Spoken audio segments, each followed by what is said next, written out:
Na capital do país, 7h02.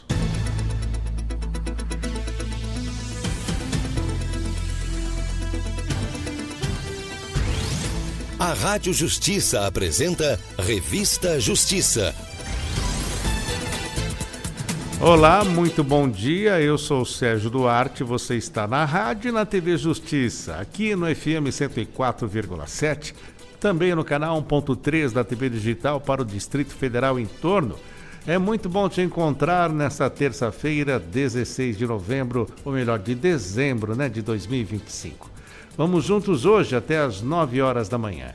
Com os trabalhos técnicos de Luiz Alves, vamos saber os destaques do programa de hoje. Revista Justiça.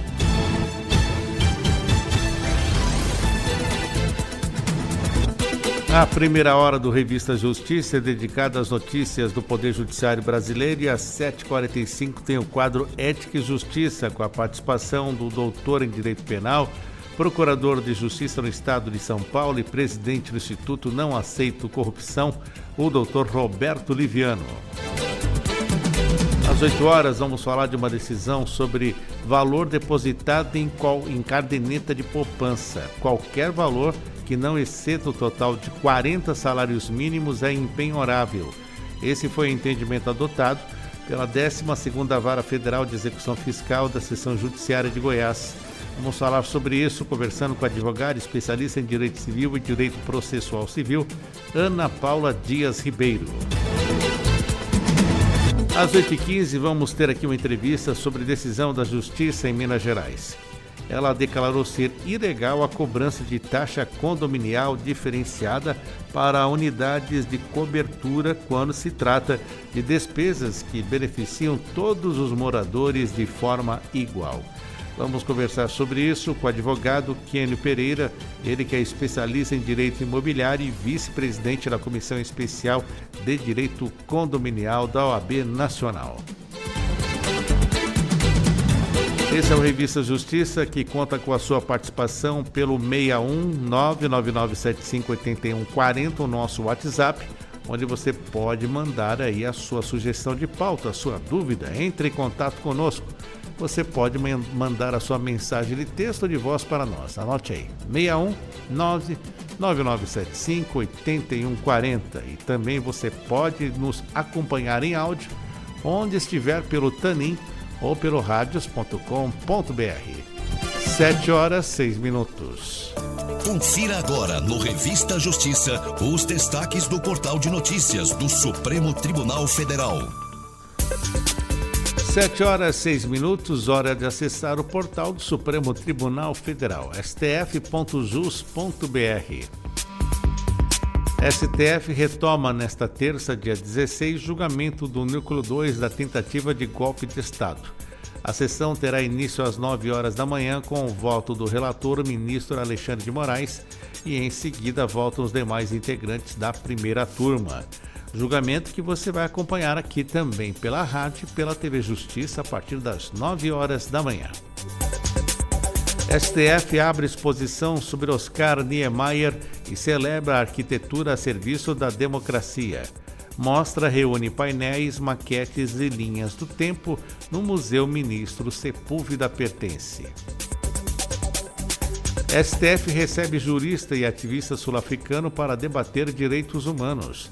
Albi Sachs participou nesta segunda-feira, dia 15, do projeto Diálogos com o Supremo. Quer saber mais detalhes sobre essas notícias e outras notícias também? É só você acessar stf.jus.br. 7h07. Revista Justiça. 7h07, vamos às notícias, e uma delas que você já encontra aqui no portal do Supremo Tribunal Federal, que eu acabei de dizer aqui. Os direitos humanos do Sul Global foi o tema de mais uma edição do projeto Diálogos com o Supremo. O evento contou então com a presença do ministro aposentado Albi Sachs no Tribunal Constitucional da África do Sul. O evento, aberto ao público, foi realizado na Biblioteca Vitor Nunes Leal, na sede do STF em Brasília. Na abertura, a secretária de Altos Estudos, Pesquisa e Gestão da Informação do STF, Cristine Petter, ressaltou a atuação da Suprema Corte Brasileira em busca de troca de informações com as cortes de diversos países, em busca de fortalecimento de jurisprudência. A ideia é que o Supremo, como uma Suprema Corte de concretização de direitos fundamentais, portanto, direitos humanos no plano interno, possa se abrir para dialogar com ativistas, com magistrados, com pessoas que efetivamente tenham nas suas profissões essa tarefa de dar vida, concretizar direitos humanos e fundamentais. Então, o Diálogos com o Supremo tem muito essa natureza, né, de trazer à corte pessoas que possam contribuir com ideias, com exemplos, com intercâmbios. Ao palestrar, o ministro aposentado Alb Sachs, do Tribunal Constitucional da África do Sul, indicado por Nelson Mandela, analisou questões sobre globalização, atuação da Corte Interamericana de Direitos Humanos, tratados internacionais e universalismo. O ministro também falou sobre a importância da Declaração Universal dos Direitos Humanos, firmada após a Segunda Guerra Mundial, e que atualmente temas como diversidade e imigração precisam ser debatidos para a garantia de direitos. A secretária de Altos Estudos, Pesquisa e Gestão da Informação do STF, Cristine Petter, ressaltou a relevância do convidado. O professor Alb Sachs, um ativista, um advogado, ex-magistrado da Corte Constitucional da África do Sul, é uma figura ilustre que pode contribuir com a sua história e a sua experiência. Ele personaliza direitos humanos, sofreu vários ataques, teve uma vida muito vinculada a essa atividade de defender o direito dos vulneráveis, defender o direito daqueles que não tinham voz num país com uma desigualdade gigantesca, com um sistema, né, muito conhecido, o apartheid, que também negava direitos a grande parte da população. Então é uma grande honra e uma grande alegria poder dialogar com Alb Sachs aqui no Supremo Tribunal Federal. O projeto Diálogos com o Supremo é realizado desde 2022. O objetivo é difundir conhecimento jurídico por meio de palestras e debates sobre questões importantes e atuais, com especialistas nacionais e internacionais. Ao longo deste ano de 2025, o projeto abordou temas como justiça climática, populismo e democracias não liberais e a importância da Constituição. Rádio Justiça. De Brasília, Fernanda Porto. O ministro Alexandre de Moraes, do Supremo Tribunal Federal, ele determinou o início do procedimento de extradição do deputado federal Alexandre Ramagem. O ministro considerou que o réu condenado se evadiu do distrito de culpa e as informações no sentido de que ele se encontra nos Estados Unidos da América. Moraes pediu à Secretaria Judiciária do Supremo que remeta ao Ministério da Justiça e Segurança Pública os documentos necessários para formalizar o pedido de extradição em conformidade com o Tratado de Extradição entre Brasil e Estados Unidos. Ramagem, que atualmente se encontra nos Estados Unidos, ele foi condenado a 16 anos, 1 mês e 15 dias de reclusão pelo STF pelos crimes de organização criminosa armada, tentativa de abolição violenta do Estado Democrático de Direito e golpe de Estado. A decisão foi referendada por unanimidade pela primeira turma do STF, após a defesa não apresentar recursos. O cumprimento da pena terá início imediato e a Procuradoria-Geral da República foi cientificada da decisão.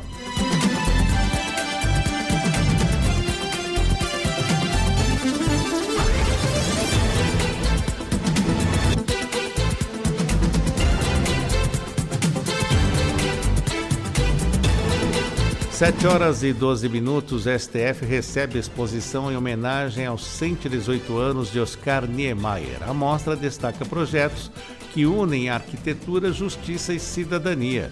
Vamos conferir agora com Marcelo Della Libera.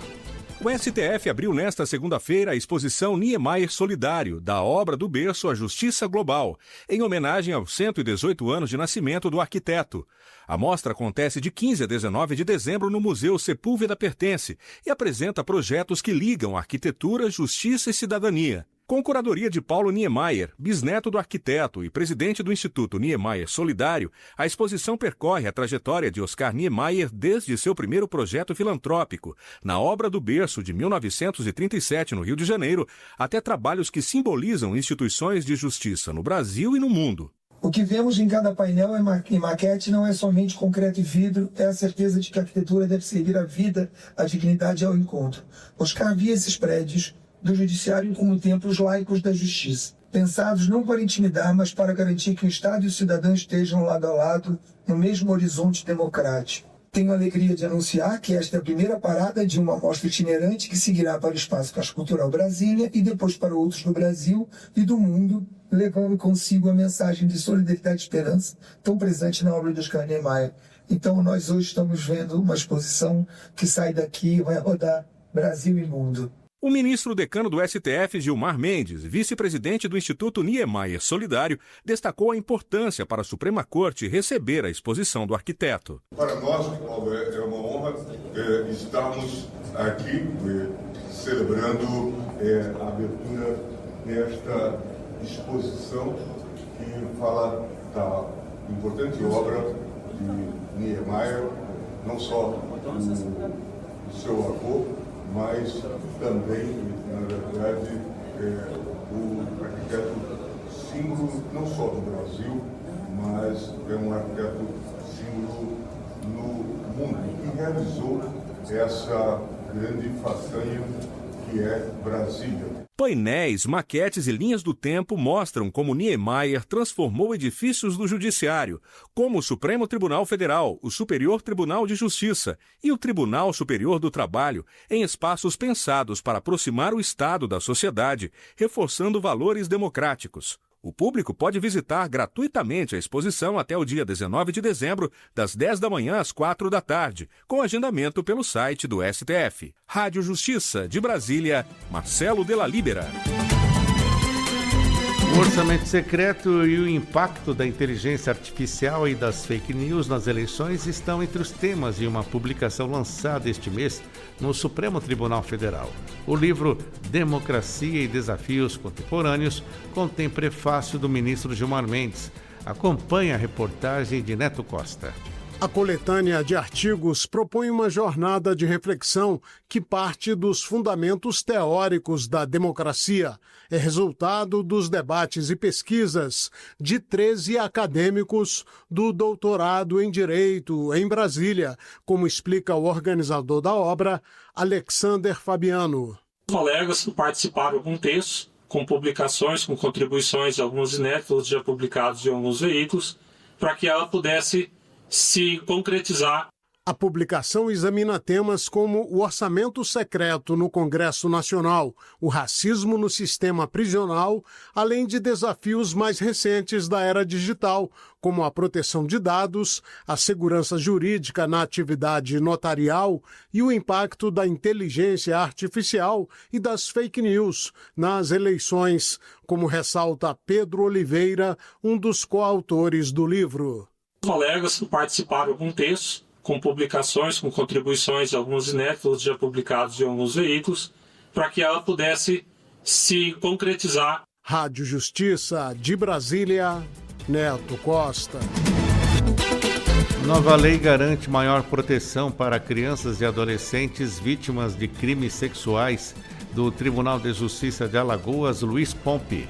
A lei que endurece as penas para crimes sexuais contra crianças e adolescentes e outros vulneráveis já está em vigor. A nova lei prevê aumento de punições, coleta de DNA de condenados, uso de tornozeleira eletrônica e regras mais rígidas para a progressão da pena. O juiz Anderson Passos, coordenador da Infância e Juventude do Tribunal de Justiça de Alagoas, explicou o que muda a partir dessa lei. O que o legislador buscou foi tratar de forma mais rigorosa as situações onde crianças e adolescentes são vítimas de crime.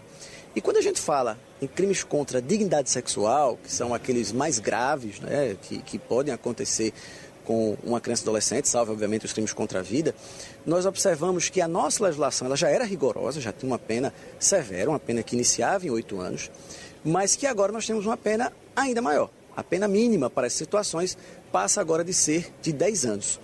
podendo chegar até uma pena de 40 anos, ou seja, uma pena máxima prevista na nossa legislação, mostrando aí a intenção de tratar de forma bastante rigorosa essas ofensas contra a dignidade sexual de crianças e adolescentes. A nova lei amplia a proteção à vítima. Uma coisa muito importante foi a criação de um crime específico de descumprimento de medida protetiva de urgência, agora no Código Penal. Imaginemos, por exemplo, alguém que comete um crime sexual contra uma criança e adolescente, o juiz pode determinar imediatamente, no curso da investigação, o afastamento desta pessoa da casa, a proibição de contato desta pessoa que cometeu este crime com a criança e o adolescente, tudo com o objetivo de proteger a integridade física e psicológica desta vítima. Então, se esta pessoa descumpre esta medida, além da responsabilidade pelo crime que ele tenha praticado, ele vai praticar um novo delito, tá? Cuja pena vai de 2 até 5 anos de reclusão. Outra novidade citada pelo magistrado é a coleta obrigatória de DNA do investigado. Uma novidade também da legislação, prevendo esta coleta obrigatória, inclusive durante o curso da investigação. Eu imagino que uma pessoa está sendo investigada pela prática de um delito desta natureza, já deve ser determinada esta coleta para um banco de dados e depois da condenação também. O objetivo é que se possa ter um conjunto de informações genéticas para auxiliar a investigação e também evitar a prática de novos delitos. Essa nova lei também promoveu alterações no ECA, Estatuto da Criança e Adolescente. Há modificações no Estatuto da Criança e do Adolescente e o principal ponto que eu posso destacar é com relação à necessidade de acompanhamento psicológico e psiquiátrico das vítimas de crimes sexuais. Então o que a gente percebe é que essas crianças e adolescentes que são vítimas desse tipo de delito, elas têm um trauma muito sério, que inclusive impede o desenvolvimento desta criança ou adolescente se não houver uma intervenção multidisciplinar. Então o ECA passou a prever essa necessidade deste acompanhamento para que estas crianças possam, após o julgamento ou ainda durante o curso do julgamento, já ter um atendimento realizado pelos serviços de saúde, públicos, pelo SUS, para tratar, para tentar recuperar, tentar acolher essas crianças que sofreram uma violência tão destruidora como é a violência sexual. O juiz Anderson Passos evidencia a importância de chamar a atenção para delitos como esses. Infelizmente, são delitos que acontecem muito. É importante a gente deixar bem claro aqui que qualquer pessoa que ainda não completou 14 anos não pode ter qualquer tipo de contato sexual, não pode ter qualquer tipo de relação sexual ou toques lascivos, porque para o Código Penal, quem tem menos de 14 anos não tem maturidade para um contato, um relacionamento de natureza sexual. E isso é o que a lei vem reafirmar, vem dizer, olha, a gente quer destacar isso, a gente quer inclusive tratar de forma mais rigorosa. Como eu disse, o delito de estupro vulnerável agora, a pena mínima começa em 10 anos, isso significa que quem comete este delito iniciará o cumprimento da sua pena em regime fechado, em qualquer hipótese, iniciará em regime fechado. Então, a legislação trata isso como algo muito grave. No meu ponto de vista, é um avanço, do meu ponto de vista é deixar bem claro que o Estado não admite tratarmos as nossas crianças de forma sexualizada. Criança tem que brincar, criança tem que se divertir, criança tem que ser criança. Criança não deve ser tratado como adulto de forma alguma. Com informações da TV Tribunal, do Tribunal de Justiça de Alagoas, Luiz Pompe. 7h21, acidente com barra de supino reacende alerta sobre os riscos e segurança nas academias. Marcelo Della Libera. O aluno de musculação Ronald Montenegro, de 55 anos, morreu após ser atingido por uma barra de supino durante um treino em uma academia de Olinda, na noite de 1º de dezembro. Ele chegou a se levantar depois do impacto, mas caiu em seguida e não resistiu aos ferimentos. O caso foi registrado como morte acidental e chamou a atenção pela rapidez com que o trauma no tórax evoluiu para uma parada cardíaca. Especialistas explicam que impactos dessa intensidade podem interromper a circulação do sangue quase imediatamente, o que justifica a impossibilidade de intervenção rápida. A academia informou que acionou o socorro especializado e afirmou manter profissionais qualificados durante todo o horário de funcionamento. O Conselho Regional de Educação Física confirmou que o estabelecimento estava regularizado e reforçou recomendações de segurança, como progressão adequada de cargas e acompanhamento permanente de um profissional. Osman Lucena, fisioterapeuta esportivo, explica que lesões em academias permanecem entre os problemas mais frequentes na musculação, sobretudo quando há pressa em aumentar a carga ou falta de preparo. Ele alerta que a ausência de mobilidade articular e o aumento do peso sem adaptação progressiva elevam muito o risco de acidentes, destacando a importância da supervisão de um profissional. O profissional, ele nunca vai colocar uma carga alta sem você ter feito essa periodização. Ou seja, é necessário que para você ter um ganho bom de volume muscular e de prevenção de lesão, ter um profissional ao seu dispor, porque isso vai fazer com que ele sempre siga essa sequência preventiva, ao invés de você lesionar e podendo vir a óbito. Na prestação de serviços de musculação, a segurança é uma obrigação legal. Segundo Caio de Lucas, advogado especialista na área, o Código de Defesa do Consumidor determina que todo o serviço oferecido ao público, inclusive os que envolvem esforço físico, deve ser prestado com responsabilidade. Ele ressalta que a relação entre lucro e dever de cuidado é central no debate sobre a qualidade e a segurança oferecida pelas academias. Então, a partir do momento, que um serviço ele é prestado e tem mais consumidores do que efetivamente o ambiente consegue comportar, o fornecedor ali, no caso a academia, está assumindo essa responsabilidade, que a gente chama de responsabilidade objetiva, aquela pela qual o fornecedor responde independentemente da existência de culpa. Então, a execução do serviço, o acompanhamento do aluno é de responsabilidade da academia. Toda prejudicialidade, todo dano vai ser passível de uma indenização, porque é de responsabilidade do fornecedor fornecer um serviço seguro, com acompanhamento, com instrução. Após o acidente em Olinda, entidades ligadas ao exercício físico reforçam que treinos com cargas elevadas exigem supervisão direta, respeito aos limites pessoais e atenção à técnica. A recomendação é que os alunos busquem academias registradas, verifiquem a qualificação dos profissionais e evitem treinos sem orientação. Rádio Justiça, de Brasília, Marcelo de la Liga. 7h24. Justiça condena bancos a indenizarem vítima do golpe do Pix. 3 empresas que integram o Sistema Financeiro Nacional foram condenadas por dano material e moral, de forma solidária, por falha na prestação de serviços. A decisão é da Primeira Câmara Cível do Tribunal de Justiça de Rondônia. As indenizações se devem à invasão de aplicativo bancário por golpista no celular da vítima. Eles subtraíram dinheiro via Pix e enviaram para uma conta corrente aberta pelo fraudador com dados falsos. O cliente será indenizado pelas empresas por dano material em R$ 46.590 e em R$ 5.000 por dano moral. Para o desembargador relator Wilson Teixeira, as instituições financeiras não demonstram a adoção de medidas preventivas eficazes para bloqueio de operações suspeitas ou análise do perfil do cliente, configurando falha do dever de segurança.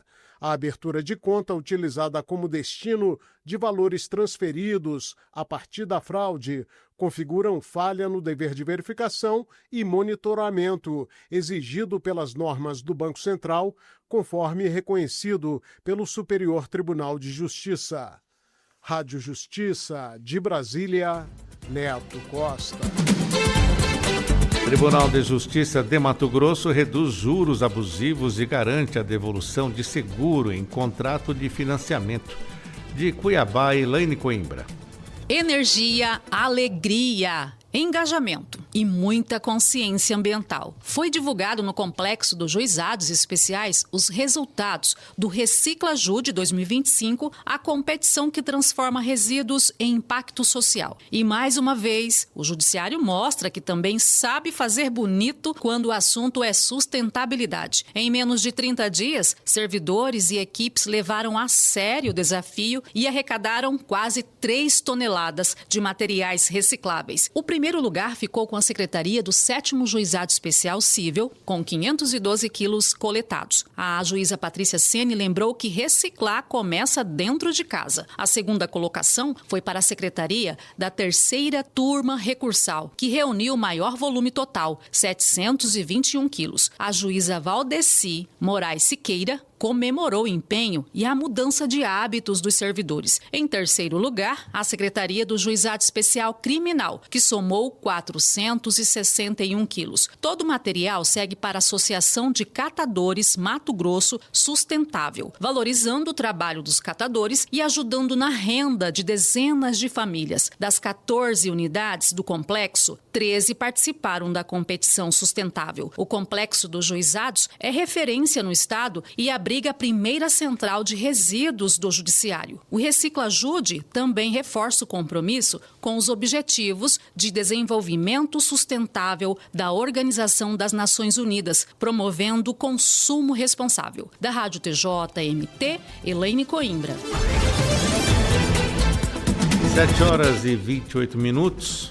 Justiça descentralizada leva cidadania a grupos vulneráveis do interior do país. Com a participação da AGU, foram concedidos benefícios que somam R$1 milhão. Os detalhes com a repórter Valquíria Henriques. Concessão de 340 benefícios assistenciais e previdenciários a trabalhadores rurais, pescadores artesanais, pessoas em situação de rua, indígenas e ribeirinhos. Este foi o resultado das ações itinerantes que levaram serviços de cidadania e acesso à justiça a populações socialmente vulneráveis nos estados de São Paulo e Mato Grosso do Sul. Com a participação da AGU, as atividades foram realizadas em Marília, no interior de São Paulo, e em Porto Murtinho, no Mato Grosso do Sul, com benefícios somando mais de R$1 milhão. Entre eles, benefícios assistenciais a idosos e pessoas com deficiência, auxílio-doença, aposentadorias e salário-maternidade. A iniciativa é resultado de uma parceria entre a Procuradoria da AGU na Terceira Região, o INSS, a Defensoria Pública da União e o Tribunal Regional Federal. O objetivo é levar serviços a comunidades que vivem longe dos centros urbanos e têm dificuldade de acesso aos órgãos públicos. O procurador federal Dani Schimpark, da AGU, comentou a experiência de realização do atendimento na região de fronteira do Mato Grosso do Sul, onde brasileiros e paraguaios convivem diariamente. Sobre a região específica de Porto Murtinho, é uma região fronteiriça, né? Então, do outro lado do rio já é o Paraguai e é um povo com características muito peculiares, assim, porque realmente é uma mistura de povos. São brasileiros que falam um português com um sotaque bem de espanhol, misturado com guarani, e vice-versa. Acho que o mesmo deve acontecer do outro lado da fronteira, né? Então, ali fronteira é uma criação, né?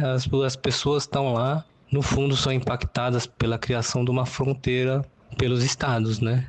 Tanto Paraguai quanto Brasil. Isso afetou também a questão do recebimento de benefício por eles, porque muitos tinham documentação só paraguaia, não tinha residência no Brasil, e também tinha a questão de fraude, porque vinham paraguaios mesmo, que não eram residentes no Brasil, tentar um benefício. Então teve todas essas complexidades ali, mas acho que a gente conseguiu afastar quem não tinha residência, né, e conseguiu realmente alcançar esses brasileiros que realmente tinham direito ao benefício. Em Marília, as ações realizadas integram o projeto Pop Rua Ajude, iniciativa do Conselho Nacional de Justiça, que visa ampliar o acesso à cidadania e à justiça para populações em situação de rua. Na cidade do interior paulista, o atendimento aconteceu em barracas montadas na praça central da cidade.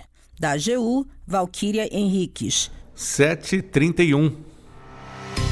Previsão do tempo no Brasil. Vamos saber como fica o tempo com informações ao vivo, direto do Instituto Nacional de Meteorologia. Hoje quem nos atende é a Pamela Ávila. Bom dia, Pamela. Bom dia a todos os ouvintes da rádio. Conta pra gente como fica então a terça-feira aqui no DF, Pamela.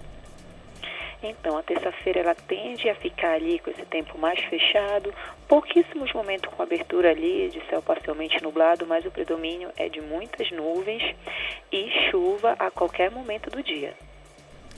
E o restante da região centro-oeste, quais os destaques? Pois é, na região sudoeste, centro-oeste também segue aí com essa mesma característica de tempo bem nublado aí, com bastante nuvem.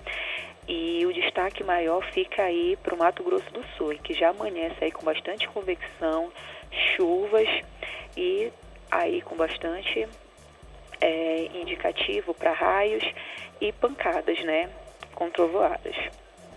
As temperaturas devem amanhecer aí com 18, devem chegar no máximo a 34 na região, e a umidade também já fica bem mais elevada, podendo ficar aí, tá no período da tarde, estourando 50%, mas fica bem mais elevada na maioria da região. Agora vamos para o norte. Região norte também, de forma bem similar, com bastante convecção, principalmente no Amazonas. Na parte mais oeste, bastante nuvens, com chuva já em forma de pancada. As temperaturas amanheceram aí na casa dos 21 graus, podendo chegar a 35 no período da tarde, e a umidade em torno de 40%, a mínima. Região nordeste? A região nordeste, ela tem uma variação, com regiões ali com áreas entre a Bahia e o litoral nordeste com pouca nebulosidade, e outras ali mais a parte mais oeste com mais nebulosidade, e é o indicativo de chuvas isoladas. Região sudeste. Na região sudeste, ela está com as características bem parecidas da região centro-oeste, bastante nebulosidade, descargas atmosféricas, indicativo de chuva em forma de pancada, com a umidade ali em torno dos seus 50%, as temperaturas já amanhecendo na casa dos 16 e podendo chegar, né, até os 35, 36 graus, mas não ultrapassa, já bem mais a menos. E fechando com o sul do país? O sul do país é a região de Florianópolis, Curitiba, são regiões que têm bastante convecção, dá para observar no Paraná bastante nebulosidade também, com indicativo de pancadas de chuva. O sul, no caso do Mato Grosso, do Rio Grande do Sul, é uma região que está mais estável, já com céu com poucas nuvens, a claro, e as temperaturas, né, com a passagem do sistema frontal, elas caíram um pouco mais, estão aí iniciando o dia com 13 graus, podendo chegar aí aos seus 30, 32 graus no período da tarde, e a umidade também já baixa um pouco, ficando em torno dos 20%. Muito obrigado pelas informações, Pamela Ávila. Um ótimo dia para você e para todos do Instituto Nacional de Meteorologia. Bom dia a todos também. E estamos disponíveis. Muito obrigado. 7h35. Manchetes do dia. 7h35, hora de sabermos as manchetes de capa dos principais jornais impressos do país. Correio Brasiliense, Toffoli libera investigações da PF sobre o Banco Master. O Estado de São Paulo, Lula encerrará 2026 com dívida acima da prevista no arcabouço. Folha de São Paulo, senadores estudam deixar presidente mais exposto a processo de impeachment. O Globo, Senado deve limitar a redução de penas a condenados da trama golpista. Diário do Nordeste, Ceará ganhará novos presídios e montadoras. Estado de Minas, mais chuva, danos e cidades em estado de emergência. Jornal do Comércio, Moraes determina início da extradição de Ramagem. À tarde, IPHAN lança normas para intervenções no centro histórico. 0 hora, Braskem deve ser vendida a fundo de investimento que planeja fazer reestruturação. E o Valor Econômico, vendas de ações em bloco se consolida e bate recorde. 7h36. Revista Justiça.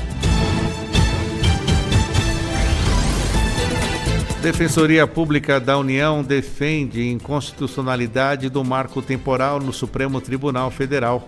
O defensor público-geral federal Leonardo Cardoso de Magalhães defendeu a inconstitucionalidade do marco temporal em sustentação oral no Supremo Tribunal Federal. Ele citou pontos que necessitam de revisão sobre o tema, como a necessidade de consulta prévia aos povos originários, o respeito aos povos indígenas que optaram por não ter contato e a importância de uma definição final por parte do STF para a garantia da segurança jurídica. O plenário da Corte iniciou o julgamento conjunto de 4 4 ações que discutem a constitucionalidade da Lei nº 14.701/2023, que trata da demarcação de terras indígenas. O marco temporal é uma tese jurídica que defende que os povos indígenas só teriam direito às terras que estivessem ocupando fisicamente ou em disputa na data da promulgação da Constituição Federal, em 5 de outubro de 1988. A Defensoria Pública da União é contrária ao marco temporal para a demarcação de terras indígenas e defende que a tese é inconstitucional e prejudica os povos originários. Da Defensoria Pública da União, Ademar Rodrigues. Justiça declara nulo o contrato de empréstimo ocorrido por meio do golpe da falsa central de atendimento. A Justiça do Amazonas declarou nulo um contrato de empréstimo obtido por meio do chamado golpe da falsa central de atendimento. A decisão foi proferida pela 2ª Vara Cível e de Acidentes de Trabalho da Comarca de Manaus, após reconhecer falha na prestação de serviço do banco. O entendimento foi que a instituição não adotou mecanismos adequados de segurança para impedir o acesso indevido a dados do consumidor e a realização das operações fraudulentas. O caso envolveu a contratação de um empréstimo de aproximadamente R$ 85 mil e a realização de 2 transferências via Pix nos valores de R$ 59 mil e R$ 30 mil em um curto intervalo de tempo. As movimentações fugiam do perfil financeiro do cliente, mas o banco não acionou alertas, bloqueios preventivos nem procedimentos de confirmação. Para a Justiça, essa omissão deixou evidente a vulnerabilidade dos sistemas de segurança e contribuiu diretamente para a consumação da fraude. Na decisão, o magistrado aplicou o entendimento do Superior Tribunal de Justiça de que instituições financeiras respondem objetivamente por fraudes ocorridas em operações bancárias por se tratar de risco inerente à atividade. O contrato foi declarado nulo, com determinação de cancelamento imediato das cobranças e devolução dos valores já descontados devidamente corrigidos. O banco também foi condenado a indenizar o cliente em R$ 10 mil por danos morais, considerando os impactos financeiros e psicológicos causados, especialmente por se tratar de um consumidor idoso com conta salário comprometida. Rádio Justiça, de Brasília, Marcelo de la Libera. 7h39, diagnóstico aponta desafios nas ouvidorias gaúchas. No Tribunal de Contas do Estado do Rio Grande do Sul, Natália Rodrigues. Um novo diagnóstico avaliou a estrutura das ouvidorias dos executivos e legislativos nos 497 municípios gaúchos. O estudo apontou avanços tecnológicos, como o acompanhamento online das demandas em 90% dos casos, mas também levou um alerta para falhas graves na gestão e na segurança da informação. A pesquisa revela ainda que, embora haja avanços tecnológicos no acompanhamento online das manifestações, existem desafios críticos na gestão. Um dado que chama atenção é que mais da metade das ouvidorias das câmaras de vereadores não recebeu nenhuma demanda em 2024. O levantamento também alertou para falhas na proteção da identidade dos denunciantes e apontou que quase 90% dos municípios ainda não possuem conselhos de usuários. Outro dado apontado no estudo é que 82% das ouvidorias gaúchas não realizam pesquisas de satisfação para avaliar a qualidade do serviço público que está sendo prestado. Do Tribunal de Contas do Rio Grande do Sul, Natália Rodrigues. O Tribunal Mato Grossense movimenta o Judiciário Estadual com o Recicla Ajude 2025, de Cuiabá, Elaine Coimbra. Energia, alegria, engajamento e muita consciência ambiental. Foi divulgado no Complexo dos Juizados Especiais os resultados do Recicla Ajude 2025, a competição que transforma resíduos em impacto social. E mais uma vez, o Judiciário mostra que também sabe fazer bonito quando o assunto é sustentabilidade. Em menos de 30 dias, servidores e equipes levaram a sério o desafio e arrecadaram quase 3 toneladas de materiais recicláveis. O primeiro lugar ficou com a Secretaria do 7º Juizado Especial Cível, com 512 quilos coletados. A juíza Patrícia Sene lembrou que reciclar começa dentro de casa. A segunda colocação foi para a Secretaria da 3ª Turma Recursal, que reuniu o maior volume total, 721 quilos. A juíza Valdeci Moraes Siqueira comemorou o empenho e a mudança de hábitos dos servidores. Em terceiro lugar, a Secretaria do Juizado Especial Criminal, que somou 461 quilos. Todo o material segue para a Associação de Catadores Mato Grosso Sustentável, valorizando o trabalho dos catadores e ajudando na renda de dezenas de famílias. Das 14 unidades do complexo, 13 participaram da competição sustentável. O complexo dos juizados é referência no estado e abriga a primeira central de resíduos do judiciário. O Reciclajude também reforça o compromisso com os objetivos de desenvolvimento sustentável da Organização das Nações Unidas, promovendo o consumo responsável. Da Rádio TJMT, Elaine Coimbra. 7h43. Estudante deve ter a nota mínima do Enem para transferir curso financiado pelo FIES. A decisão foi da Justiça Federal com sede em Brasília. A 6ª turma do Tribunal Regional Federal da Primeira Região decidiu manter a exigência de nota mínima no Enem para estudantes que pretendem transferir cursos financiados pelo Fundo de Financiamento Estudantil. O julgamento foi unânime e confirmou que a regra vale mesmo para contratos firmados antes da portaria do Ministério da Educação. O entendimento é de que as novas exigências se aplicam quando o pedido de transferência é feito após a entrada em vigor da norma. A decisão foi tomada no âmbito da Justiça Federal da Primeira Região. O objetivo é uniformizar critérios para mudanças de curso no FIES. O caso analisado envolveu uma estudante que contratou o financiamento no primeiro semestre de 2020. O pedido de transferência foi apresentado no segundo semestre do mesmo ano, período em que a portaria já estava vigente. Para o colegiado, o momento do adiamento contratual é determinante para a aplicação das regras. Assim, mesmo contratos antigos ficam sujeitos às novas exigências quando a solicitação ocorre posteriormente. A decisão reforça a validade administrativa das normas do Ministério da Educação. O financiamento, portanto, não garante automaticamente a transferência de curso. Com isso, a turma reformou a sentença de primeira instância que havia afastado a exigência da nota de corte do Enem. Apesar disso, ficou garantida à estudante a quitação das mensalidades vencidas até o fim do segundo semestre letivo de 2024. Após esse período, o financiamento para o curso de medicina será encerrado. Rádio Justiça, de Brasília, Leandro Bezerra. Agora 7h45. A partir de agora, no Revista Justiça, Ética e Justiça. Com a participação do Dr. Roberto Liviano, procurador de Justiça no Estado de São Paulo, doutor em Direito Penal, presidente do Instituto Não Aceito Corrupção. Bom dia, doutor Roberto. Bom dia, Sérgio. Bom dia aos internautas e ouvintes que nos acompanham aqui ao longo do ano. Minha última participação em 2025, para um período de férias, de descanso. Retornarei no final de janeiro. Sempre uma alegria, uma honra, um prazer conversar com os amigos aqui. Então vamos aos temas de hoje, doutor Roberto. Vamos começar falando sobre manifestantes que fizeram atos contra o PL da dosimetria, São Paulo, Rio, Brasília e também outras capitais.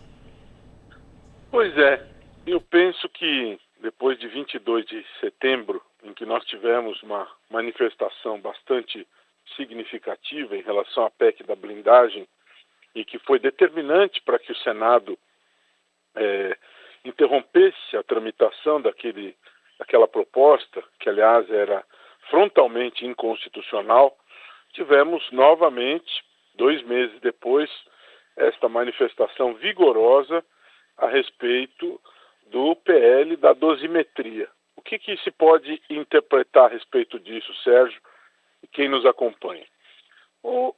A leitura que eu faço disso é que a sociedade começa a se preocupar com assuntos cada vez mais sérios, relevantes, ainda que tenha sido o segmento político da esquerda a convocar essas manifestações.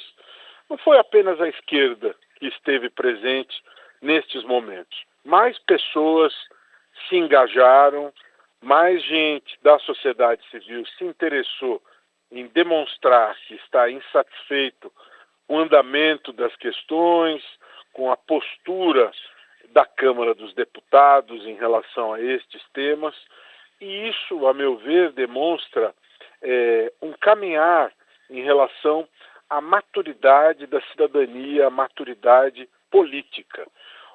Este PL da dosimetria da pena, se nós pudermos conversar um pouco a respeito disso, ele representa algo, a meu ver, bastante sério, bastante grave. Nós temos uma lei que está em vigor há 4 anos, com base na qual o Supremo Tribunal Federal fez história, responsabilizando gente que violou a ordem democrática. E quando falamos em responsabilizar quem viola a ordem democrática como um dos bens jurídicos mais importantes protegidos pela nossa ordem jurídica, nós estamos falando de algo muito sério, muito grave. É muito diferente de você punir alguém que furtou um aparelho celular na rua ou numa estação de metrô. Quando se furta um aparelho celular, existe uma violação ao patrimônio de alguém. Agora, quando se fere a ordem democrática, todos do país são atingidos, porque a democracia está ferida, né? Em 2021, Sérgio, e quem nos acompanha, nós tivemos uma nova lei que foi discutida, que foi debatida no nosso Congresso e que foi sancionada, promulgada, entrou em vigor em setembro de 2021. Portanto, há uma lei em vigor há pouco mais de 4 anos. Portanto, não se pode dizer que esta lei envelheceu. Esta lei vigora há 4 anos. Depois de 20, 30, 40, 50 anos, uma lei envelhecer, termos novos comportamentos na sociedade, é plausível que tenhamos um debate para atualizar uma lei nesta realidade. Mas uma lei que está em vigor há apenas 4 anos e que 4 anos atrás estabeleceu penas e penas graves e altas por crimes contra a ordem democrática, é uma lei que precisa ser aplicada, né? E o que está se pretendendo com este PL da dosimetria? Diminuir substancialmente as penas dos crimes contra a ordem democrática, estamos falando dos episódios de 8 de janeiro, para acomodar interesses de alguns, porque se entendeu que as penas ficaram altas. As penas devem ser altas mesmo, porque quando se viola a ordem democrática, a punição deve ser exemplar. Isto é grave, isto é sério, e isto é muito significativo. Alguns dizem, mas não houve tanques nas ruas, não houve armamentos, não houve fuzis. Ziblatt e Levitsky, 2 professores de Harvard com renome internacional, eles nos contam em como as democracias morrem, que não há mais golpes de Estado usando tanques e fuzis.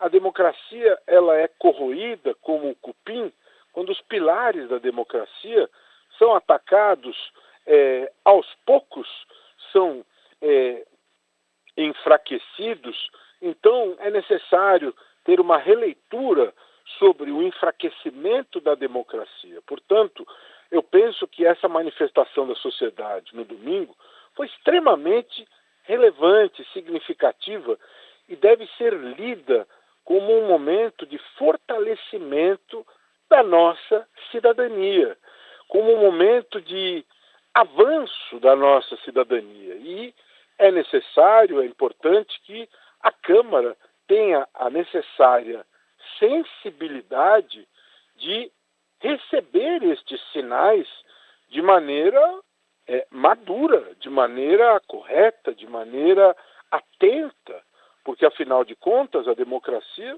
é um sistema em que o poder é exercido pelo povo, para o povo e em nome do povo. Então, dentro da lógica da representatividade política, isto deve ocorrer de forma responsável. Se o povo, que é representado pelos senhores deputados, está dizendo, está insatisfeito com o andamento desta situação, é necessário que os senhores deputados se comportem de maneira condizente com aquilo que foi dito pelas pessoas nas ruas, né? Houve significativa movimentação em várias capitais relevantes do país. Então, que tenham esta sensibilidade, que realizem audiências públicas, que examinem isso do ponto de vista da constitucionalidade. O Senado já tem, já se ouvem algumas manifestações da parte da Comissão de Constituição e Justiça, alguns senadores dizendo que isso não prosperará no Senado. Dentro do bicameralismo, é importante que isso ocorra, ou seja, não basta aquilo que vai ocorrer na Câmara. Aliás, a PEC da blindagem foi muito importante, o caráter bicameral do Brasil, porque na Câmara foi aprovado na calada da noite, mas no Senado a situação foi diferente e foi arquivado por 26-0, foi arquivada por 26-0 a PEC da blindagem. Então, estas manifestações, Sérgio, a minha leitura é que elas foram muito importantes, foram demonstrações de vitalidade da nossa cidadania e é importante que a Câmara processe isso de maneira correta, até porque é necessário que haja uma recuperação da credibilidade da Câmara. Isso é uma oportunidade nesta direção que está sendo oferecida pelas pessoas quando se manifestam nesse sentido, nessa direção. Vamos para um outro assunto que rende muito, vem rendendo ao longo dos anos, emendas parlamentares, doutor Roberto Liviano. Pois é, as emendas parlamentares que são objeto de ações constitucionais que foram ajuizadas pela ABRAGE, pelo PSOL, pela Procuradoria-Geral da República, estamos diante de um assunto em que a transparência, a rastreabilidade, a necessidade de prestação de contas é absolutamente fundamental e o ministro Flávio Dino tem se posicionado com absoluta firmeza em relação a isto. Eu penso, Sérgio, que este assunto deve merecer especial cuidado por parte da Câmara, mais uma vez, no seguinte sentido: nós estamos aí no fechamento do ano, nós temos um importante debate em relação ao orçamento,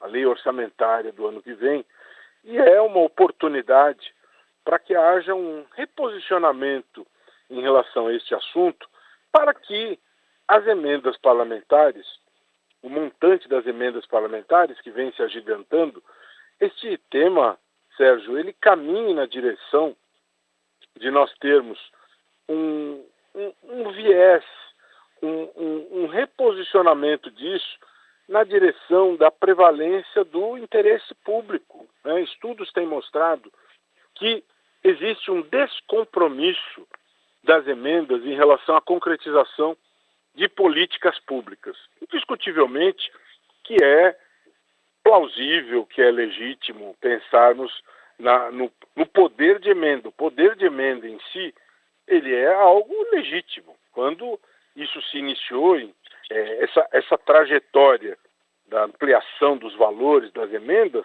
em 2014, nós falávamos num montante de 200 milhões, né? E hoje são 50,4 bilhões. Né? Nós estamos falando, Sérgio, em algo que se transformou de maneira brutal. Né? Emenda é complemento. Né? Então, o que era algo para atender demandas complementares se transformou numa situação que deturpa totalmente a ideia da separação dos poderes, inviabiliza a concretização de políticas públicas. Nesse momento em que nós estamos discutindo a lei orçamentária, o orçamento para o ano que vem, há mais uma oportunidade aí disto ser repensado, porque de acordo com o que nós temos hoje, no andar desta carruagem, em 2027 nós podemos atingir um colapso fiscal. Né? E o colapso fiscal significará a inviabilidade do país como um todo. Então, emendas, as políticas públicas todas, chegaremos num ponto de inviabilidade do país como um todo. Então é necessário que isso seja repensado. Né? Não é possível que nós tenhamos essa situação de verdadeira anomalia do ponto de vista fiscal. Né? Então, é necessário que se coloque que os pés sejam colocados no chão para que nós repensemos toda esta situação, porque o Brasil está indo numa direção muito ruim em relação ao tema orçamentário, né? E o ministro Flávio Dino tem tido muita coragem ao lidar com isso. O ponto de partida é a transparência, a rastreabilidade, mas a questão de fundo, muito mais do que a transparência e a rastreabilidade, é nós recolocarmos as coisas nos devidos lugares. Quem diagnostica as necessidades, quem planeja, é o Poder Executivo. Quem cuida de orçamento público no Brasil é o Poder Executivo, não o Legislativo, né? A poder de emenda é um complemento, não a regra, é a exceção a emenda, não a regra, né? Essa que é a grande verdade.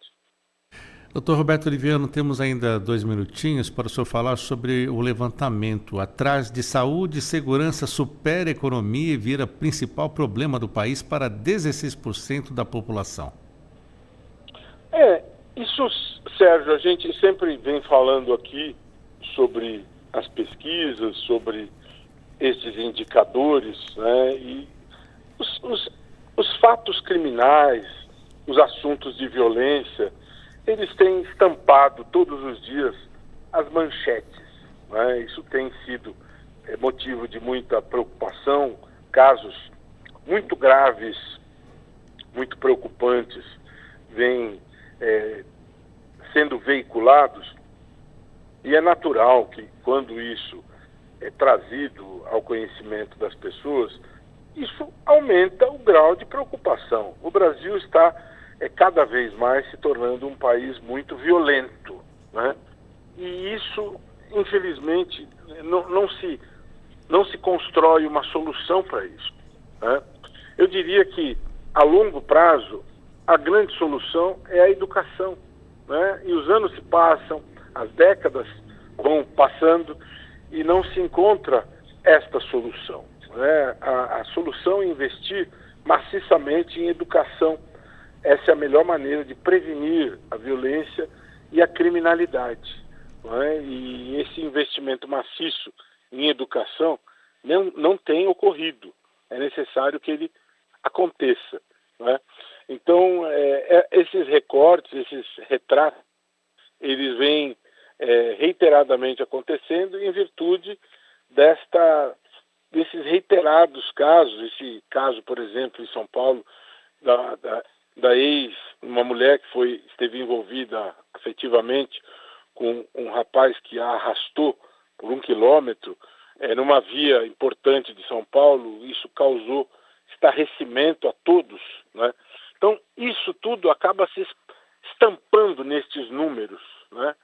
Então, é importante que a gente tenha clareza sobre isso. Isso não é definitivo, não é absoluto, mas isso se projeta nestes números. Eu quero fechar minha colocação hoje aqui, dizendo que eu me sinto muito orgulhoso em fazer parte aqui do time da Rádio Justiça por mais um ano. Quero desejar a todos e todas que nos acompanham, que nos ouvem, boas festas, que tenhamos um período de paz, cada um com suas famílias, e que possamos ter no próximo ano um período de harmonia, um período de mais ética, um período de boas energias para todos e todas. Me sinto honrado de estar aqui, espero poder colaborar de alguma maneira, trazendo informação, dialogando a respeito desses assuntos, e me coloco à disposição para podermos prosseguir nesta caminhada aqui em direção a mais ética e mais justiça. Obrigado a você, Sérgio, por ser esse parceiro no sentido de permitir a concretização de tudo isso. Meu abraço, minha consideração à Rádio Justiça. Sigamos em frente. Um forte abraço a todos e todas. Muito obrigado, doutor Roberto Oliviano, que volta a partir do dia 20 de janeiro de 2026 aqui na Rádio Justiça, procurador de Justiça no estado de São Paulo, doutor em Direito Penal, presidente do Instituto Não Aceito Corrupção. Boas festas, doutor Roberto, até o ano que vem. Até o ano que vem. Abraço. 8h02, intervalo no Revista Justiça. Na volta tem mais uma entrevista. Vamos falar sobre um assunto que envolve o direito civil e a penhora de bens. Daqui a pouquinho, depois do intervalo.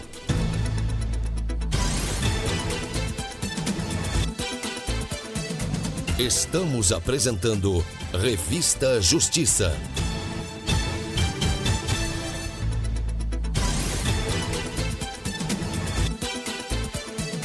Voltamos a apresentar Revista Justiça.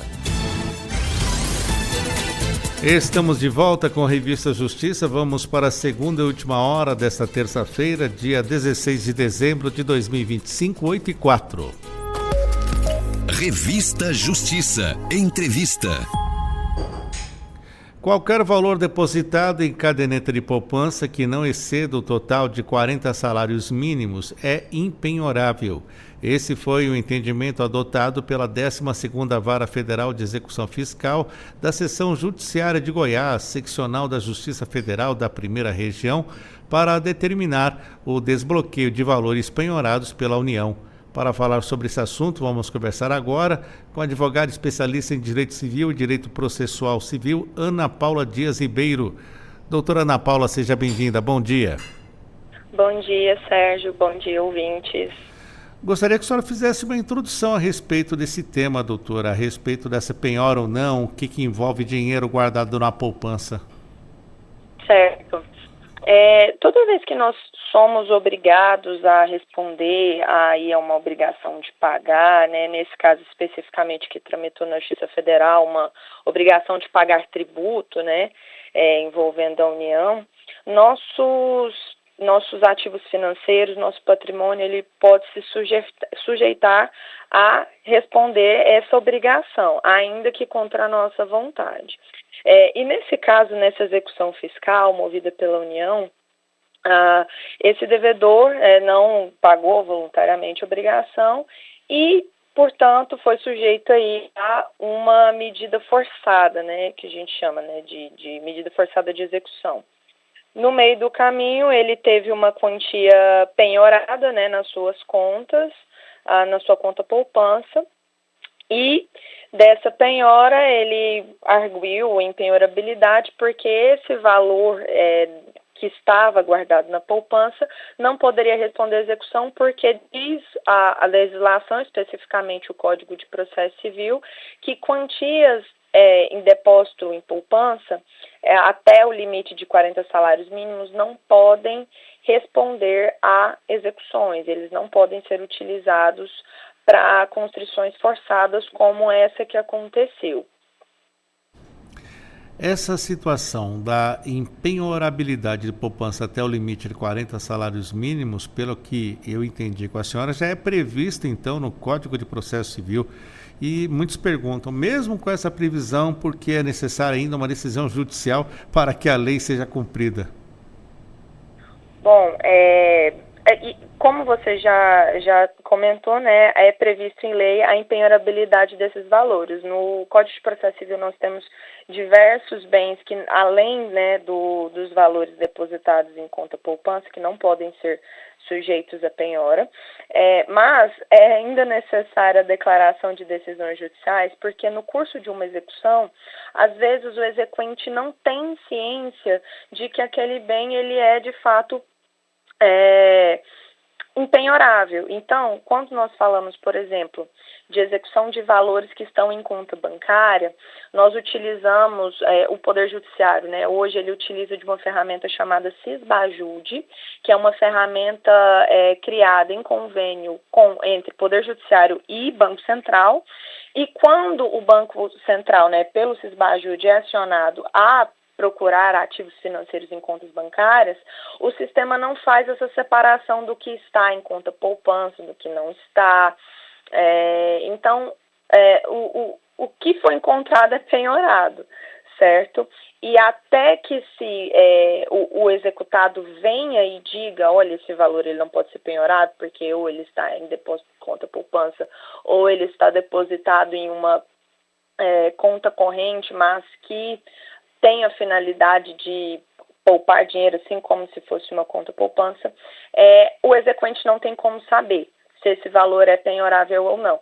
Então, é importante que haja uma decisão declarando isso porque o executado, por vezes, é ele quem precisa esclarecer se esse valor penhorado, se esse valor constrito, ele é ou não penhorado na forma que diz o artigo 833 do Código de Processo Civil.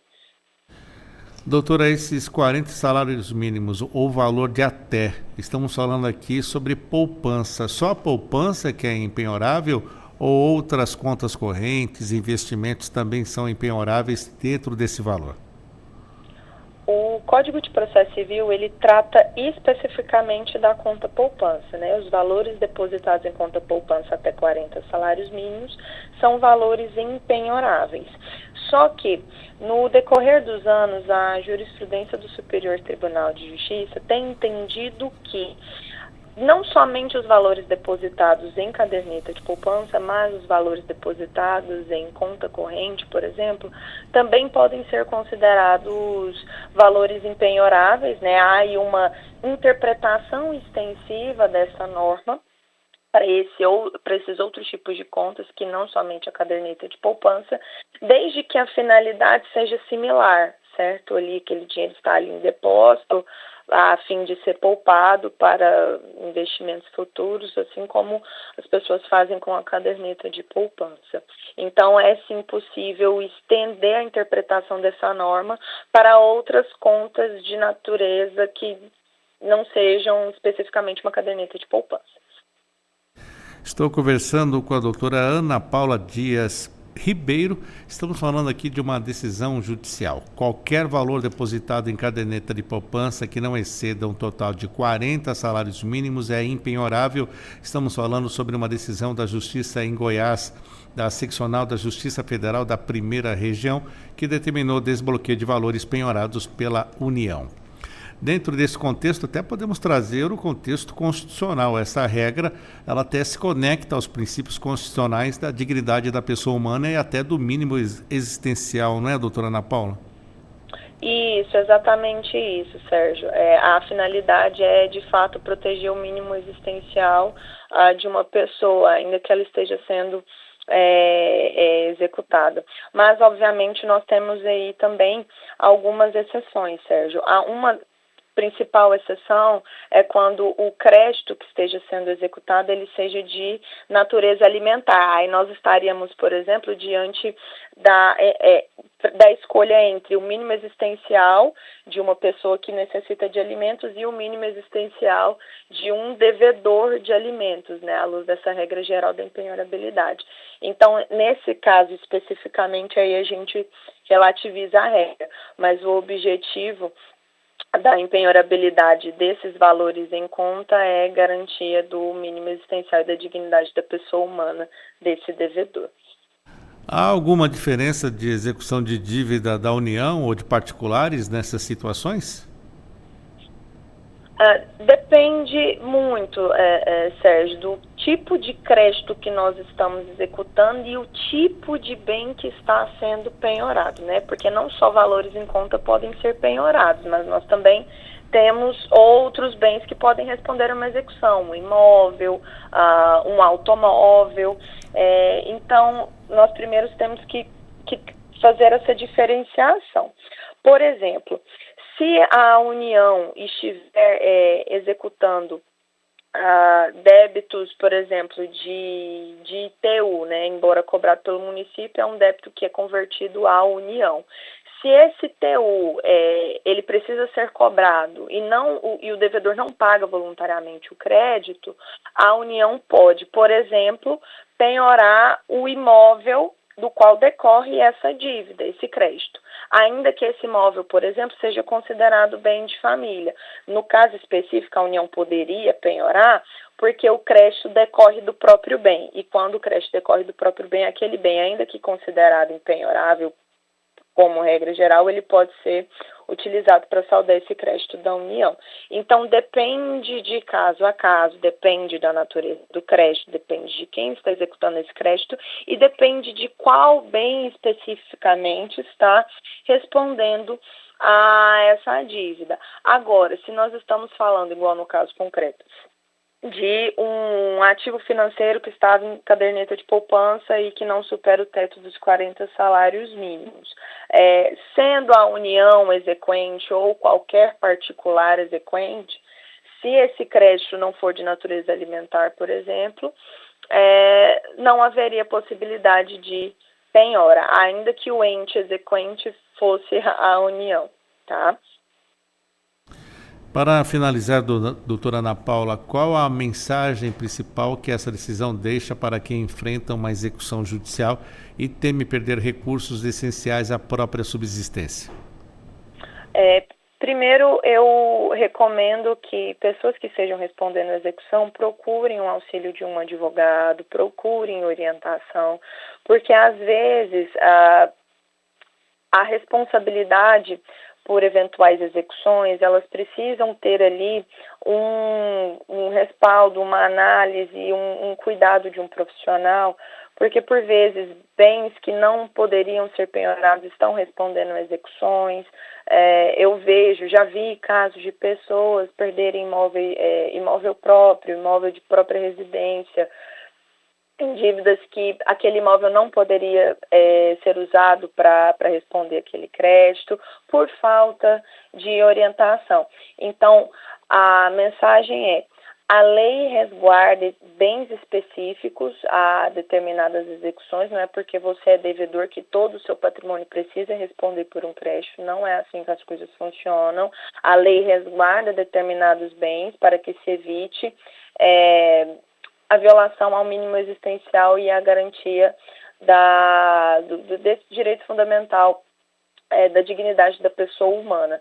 Então, as pessoas que estejam eventualmente respondendo execuções, primeiro procurem um advogado, consultem um advogado de confiança para que essas questões sejam analisadas, para que nenhum bem seja sacrificado quando, na verdade, ele poderia ser protegido, conforme a legislação determina.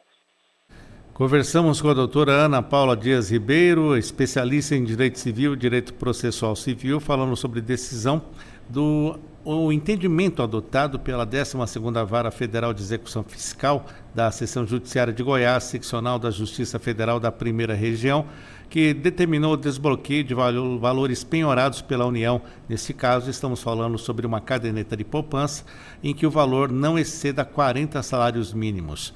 Doutora Ana Paula, obrigado por atender a Rádio Justiça. Até a próxima. Eu que agradeço, Sérgio. Até a próxima. 8h16. A partir de agora, no Revista Justiça, Direito Imobiliário. A Justiça de Minas Gerais declarou ilegal a cobrança de taxa condominial diferenciada para unidades de cobertura quando se trata de despesas que beneficiam todos os moradores de forma igual. A decisão anulou cláusulas de uma convenção condominial que impunham ao proprietário da cobertura o pagamento de valores significativamente maiores para custear despesas administrativas, de pessoal, segurança, limpeza e manutenção de áreas comuns.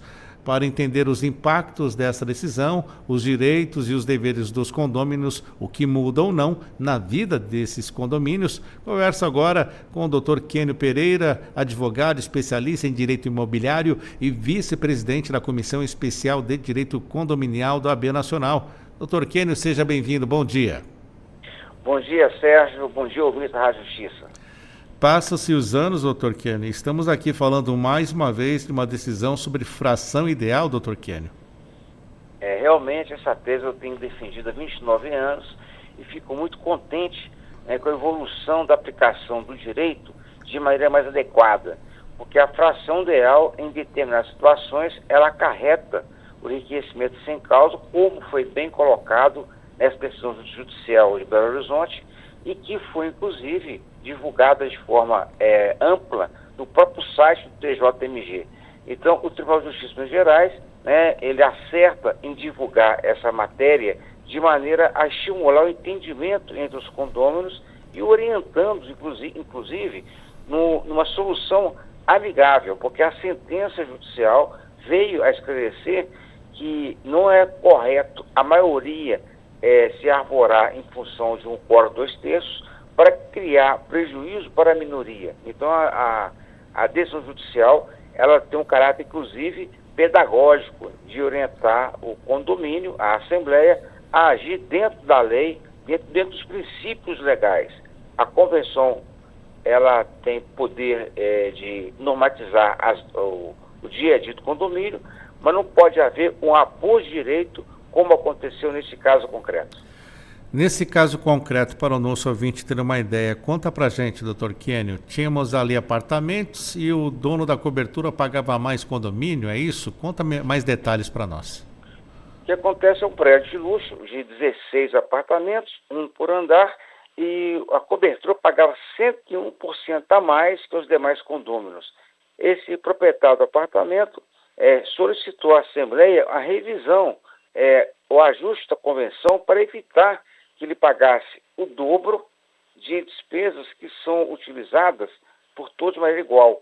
Então, as áreas comuns, né, portaria, área de lazer, os corredores, elevadores, os serviços em geral são utilizados de maneira igualitária. E o detalhe é que a Assembleia votou de forma unânime para que fosse mantida a fração ideal. Essa situação, na visão da magistrada que decidiu, caracteriza abuso de direito.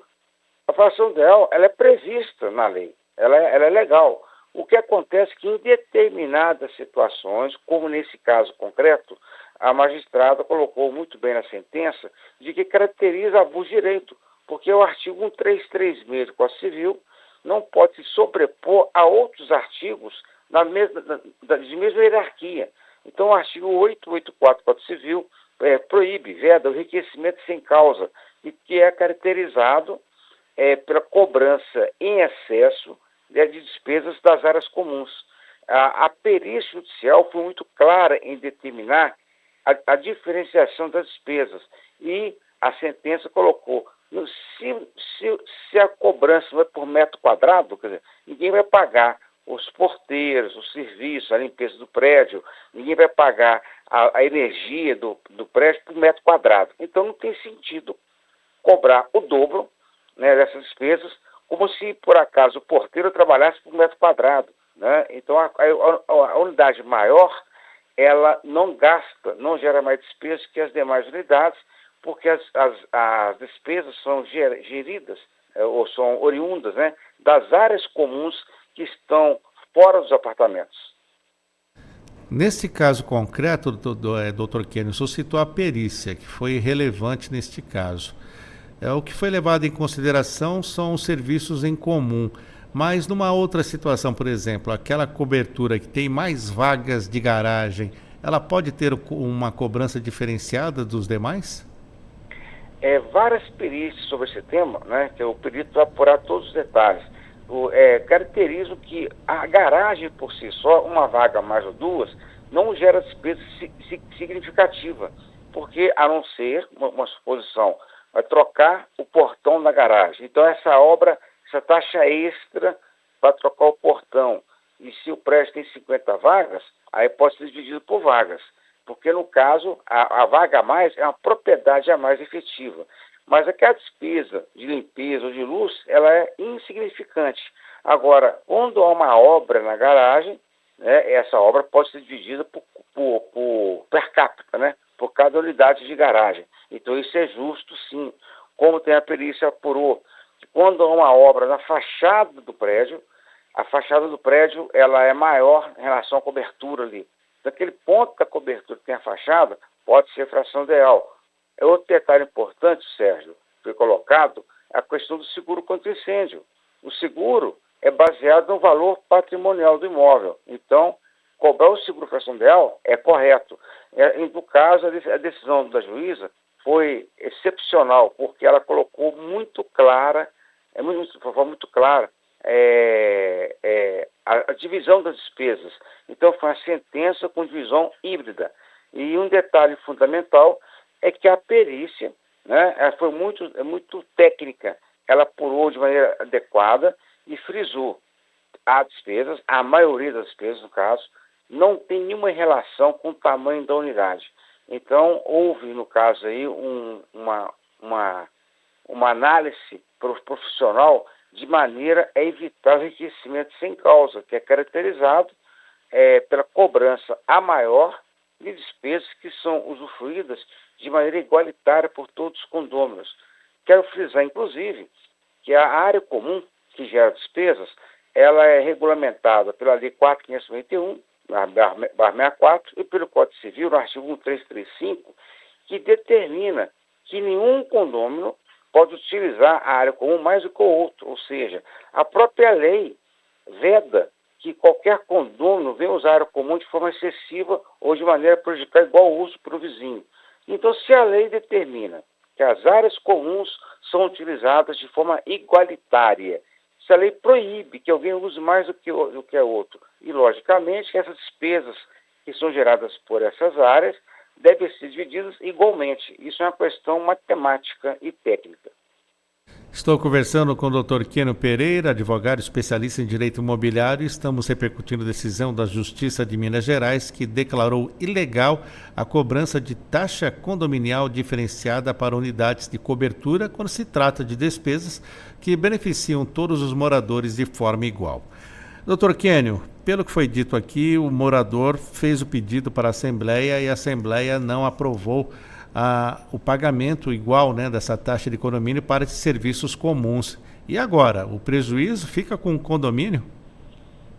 Realmente a magistrada, na sua sentença, determinou a devolução do valor que foi pagar mais por despesas que foram cobradas pela fração real. Então, na prática, tendo em vista que a sentença reconheceu que a cobrança da fração real seria abusiva, né, por ferir outros princípios jurídicos, então o condomínio deverá devolver todo o valor cobrado a mais com base na fração real em relação àquelas despesas, repito, que devem ser divididas igualmente. Então, no caso, houve aí haverá um prejuízo para o condomínio, porque a devolução deverá ser feita de uma vez só, corrigida pelo INPC, e acumulado com juros de 1% ao mês. Quero frisar, inclusive, aqui em Belo Horizonte, teve um caso em que eu participei, de um condomínio de 368 apartamentos, sendo que 9 coberturas entraram com a ação. E esse processo demorou 7 anos, e na prática consegui também que o juiz retroagisse, né, o aguarrado igualitário na data da distribuição do processo. Então, na prática, esse condomínio pagou para esses novos clientes o valor de R$1.300.000 em função da devolução. Então, isso foi até noticiado, Sérgio, na nossa Rádio Justiça com você, né? Isso foi em 2024. E um fato interessante é que os condôminos, às vezes, eles pecam em ignorar que o mais correto, o ideal, é haver uma negociação, um ajuste por meio da Assembleia, evitando uma demanda judicial. A demanda judicial, ela é morosa, e nesse caso que gerou a devolução de R$1.300.000 para 9 donos de cobertura, essa demanda demorou 7 anos. Então é importante que haja uma reflexão de que a maioria não pode se aproveitar do quórum elevado para criar uma situação de se locupletar. Porque quando você faz o vizinho seu pagar mais do que o devido, acaba que gera um benefício para as unidades menores. Então isso não se mostra adequado e deve ser revisado de maneira a evitar um litígio. Dr. Kênio, a questão que envolve a fração ideal, o senhor trouxe aqui um termo interessante, que é a divisão híbrida. Normalmente os condomínios, eles acabam partindo para a fração ideal de uma forma generalizada. Aí que está o erro, então? O erro está basicamente que a Lei 4.591/64, que é da lei de 51 anos, ela foi criada para dividir despesas de construção, a lei de incorporação em condomínios. Então, conforme a venda de unidades da planta, a pessoa paga pela construção de acordo com a fração ideal. Quanto maior o apartamento, mais se paga por mão de obra, pela compra do apartamento, né, pelos gastos da construção. O detalhe é que a lei determina que o construtor faça uma conversão de condomínio para dividir as despesas de construção. E o construtor, por confundir cota de condomínio com IPTU, ele entendia que se é mais caro o apartamento, paga mais caro também o condomínio. Então isso vigorou durante quase 30 anos sem ninguém questionar. Pelo fato de eu advogar nessa área, né, há quase 35 anos, e verifiquei que havia um entendimento equivocado de vários construtores que confundia taxas de condomínio, que no caso é cota, com imposto, com IPTU. Então, em cima disso, Sérgio, nós fizemos uma tese esclarecendo que esse erro do construtor interpretar de maneira inadequada como imposto IPTU, né, divulgamos a tese de maneira a parar de colocar na convenção a fração ideal depois que o prédio fica pronto. Fico muito feliz que temos hoje centenas de construtores do Brasil adotando essa tese que nós levantamos. O rateio de despesas está ligado ao uso da área comum sem ligação com construção. Então, na prática, o que eu quero colocar, o maior motivador dessa aplicação adequada são as construtoras que não tinham orientação jurídica em relação à convenção. Então, vemos que hoje a maioria dos condomínios não estão usando mais fração ideal quando o prédio é entregue. Então, quero frisar que houve uma evolução e, logicamente, isso evita litígios entre os condôminos. Outro fator interessante é que as pessoas compram um apartamento e ninguém lê a convenção. Então, não há uma preocupação nesse sentido. A construtora tem o hábito de copiar modelos ultrapassados. Então, o que houve aí, no caso, uma falta de entendimento profundo sobre essa matéria, que vigorou por mais de 30 anos e que agora, né, de alguns anos para cá, vemos as construtoras ficando mais atentas e estipulando na convenção o rateio igualitário ou uma fração pequena a mais em relação à cobertura para aquelas despesas que têm ligação com fração ideal. Seria, no caso, a água. Agora, um fato interessante também, no Brasil, tornou-se obrigatório, há 3 anos, a aplicação da hidrometria, né? Então, todo prédio novo tem que ter hidrometria, isso é uma lei federal. E os prédios que têm hidrometria, né, as perícias constatam que a cobertura, na prática, não gasta mais água que os demais apartamentos. Por que as perícias colocam isso muito claro? Porque, de acordo com as pesquisas, 85% das despesas do prédio, de uma moradia, está ligado aos banheiros. O uso do banheiro, no caso, 45% de chuveiro e 40% é descarga. Ou seja, o que gasta água são pessoas e não o tamanho do apartamento. Então, as perícias são muito conclusivas nesse sentido. E a hidrometria veio a provar que é comum nos apartamentos, nos prédios, né, terem apartamentos que gastam mais água do que a cobertura, porque o que gasta água são o número de pessoas. E grande parte das coberturas tem menos pessoas do que alguns apartamentos. Só me fez lembrar de um caso quando eu morava em um condomínio vertical e o gás era rateado por todos, né? Mas tinha uma pessoa lá que fazia dinheiro, tinha o lucro dela vendendo frituras, doutor Kenny. Salgadinhos fritos. Não, inclusive, em relação à água, né?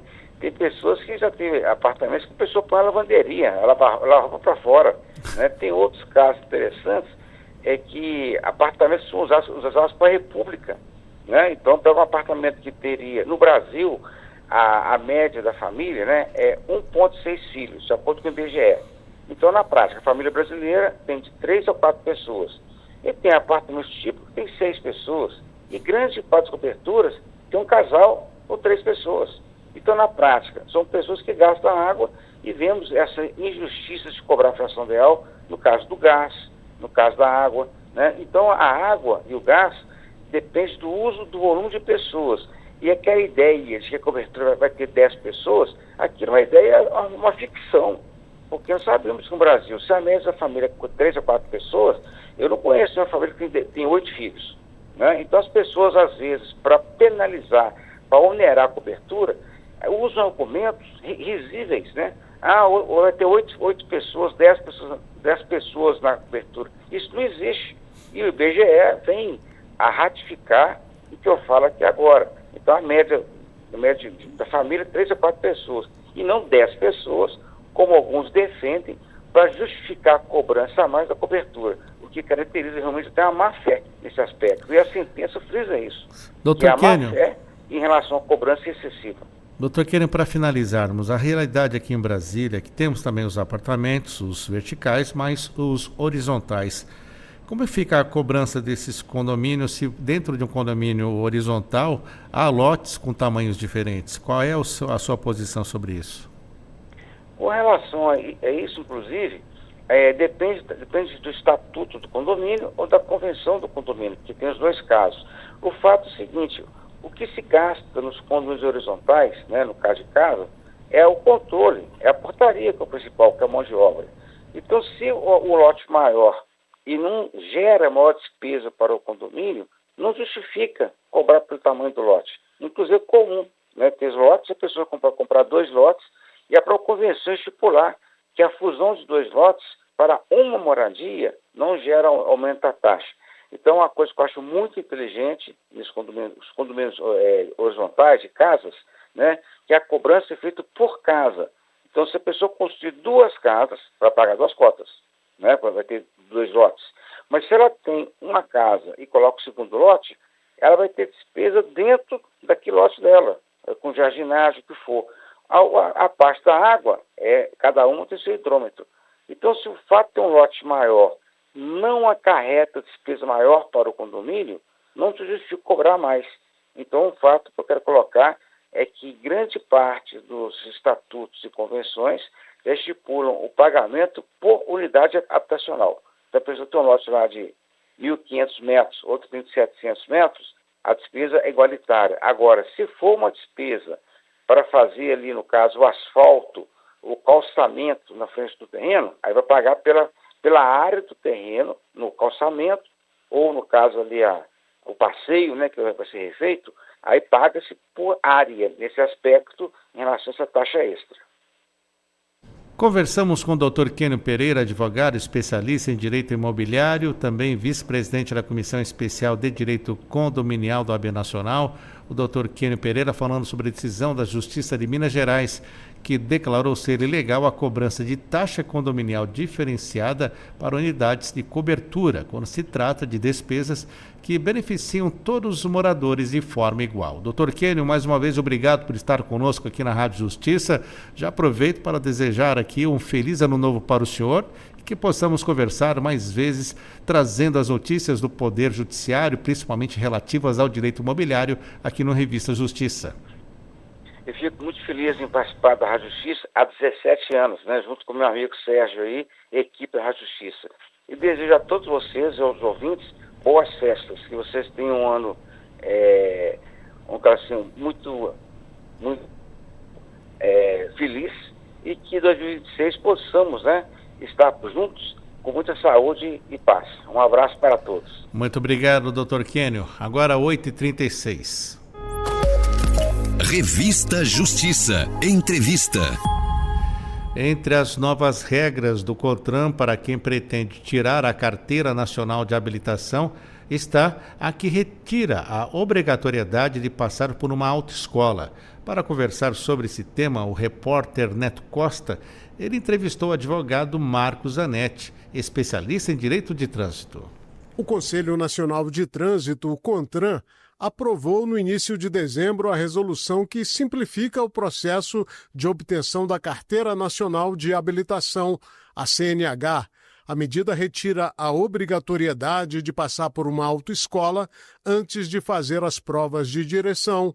E para conversar sobre esse tema, temos a satisfação de receber o advogado Marcos Zanetti, especialista em direito de trânsito. Doutor Marcos, obrigado por atender a Rádio Justiça. Tudo bem? É um prazer falar com vocês e com os ouvintes. Doutor Marcos Zanetti, segundo o Ministério dos Transportes, as medidas previstas na resolução do CONTRAN podem reduzir em até 80% o custo total da CNH, é isso mesmo? Bem, essa é o que o governo divulga normalmente, tá? Só que, para efeitos práticos, essa informação ela não foi efetivamente levantada e o governo não apresentou documentos suficientes, tá? Há uma suposição de que a não obrigatoriedade de comparecimento de um candidato à habilitação em uma autoescola vai fazer reduzir em realmente 80%. O importante é destacar que o conjunto, né, que trata de toda a formação de condutor envolve diversos participantes, inclusive o próprio governo federal e estadual. E nesse procedimento as taxas públicas não foram reduzidas e nem extirpadas do sistema. Pois é, vamos então falar um pouco sobre essas alterações. A partir de agora, a abertura do processo para a retirada da CNH poderá ser feita pelo site do Ministério dos Transportes ou pelo aplicativo da Carteira Digital de Trânsito, ou seja, não há a necessidade de se ingressar nesse processo por meio de uma autoescola, né, doutor Zanetti? Bem, o procedimento é o seguinte: hoje, com a nova resolução, o aluno ele tem algumas etapas para cumprir. A primeira dela, até uma novidade, eles têm que fazer um requerimento para o início do processo, acessando o site do governo federal lá no .gov, né? A parte do Ministério do Transporte, Secretaria Nacional de Trânsito, e lá ele vai preencher o formulário mostrando a intenção de iniciar o processo. Quando ele inicia esse processo, ele vai fazer o curso teórico. Quando ele termina esse curso teórico, ele vai buscar o Detran de seu estado para poder abrir o Renasce, colher a biometria e, a partir daí, fazer o exame teórico. Passando no exame teórico, ele vai ser obrigado a procurar uma autoescola para cumprir uma carga horária mínima de 2 aulas práticas. A partir da segunda aula prática, se o candidato entender que está apto a fazer o exame prático junto ao Detran, ele vai poder marcar esse exame prático. Esse é o resumo do procedimento hoje. O senhor falou aí que ele será obrigado a procurar uma autoescola para fazer as 2 horas de aula prática, né? Que hoje são 20 horas aula, né? Agora eu pergunto, há também a questão do instrutor autônomo credenciado, né? Como é que fica a questão do instrutor autônomo credenciado? Ou seja, o candidato poderá escolher entre as autoescolas tradicionais ou instrutores autônomos credenciados pelos Detrans ou ainda preparações personalizadas? Sim, depois que o sistema estiver realmente funcionando, governo federal integrado com os governos estaduais, que são os Detrans, o candidato, quando passar no exame teórico, ele poderá buscar uma autoescola para fazer as 2 horas aulas práticas obrigatórias, bem como poderá procurar um instrutor autônomo credenciado junto ao Detran para poder dar aula. Será permitido o uso de carro próprio para as aulas práticas, hein, doutor Zanetti? Sim, poderá ser permitido o uso de qualquer tipo de carro. Inclusive, hoje, já se tem notícias no mercado que essas empresas que trabalham com locação veicular já estão alugando o veículo para aula prática e possível realização de exame junto ao Detran. O único problema nosso, da sociedade como um todo, e a única preocupação é esses carros não têm duplo comando de pedal.